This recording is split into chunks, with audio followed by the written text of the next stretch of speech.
शेतकरी मित्रांनो, मक्का पिकामध्ये सरासरी 12 ते 14 दिवसानंतर मोठ्या प्रमाणात प्रादुर्भाव दिसतो. तो म्हणजे काय तर लष्करी अळीचा.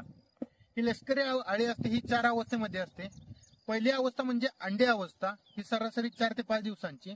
अंडे अवस्थेनंतर ती जाते ती अळी अवस्थेमध्ये 4 ते 5 दिवसानंतर.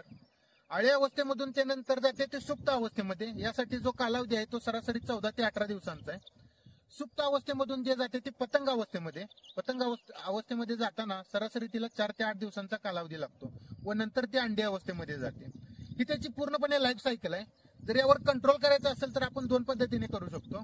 एक तर प्री कंट्रोल किंवा आल्यानंतर. तर सुरुवातीला काय करायचं आहे, अंडे अवस्थेमध्ये आपल्याला चांगल्या पद्धतीचे कीटकनाशक वापरायचे आहेत किंवा आळ्या अवस्थेमध्येही आपण कीटकनाशक वापरू शकतो.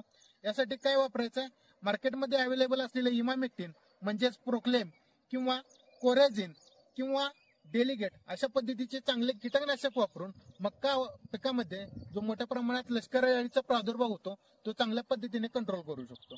धन्यवाद.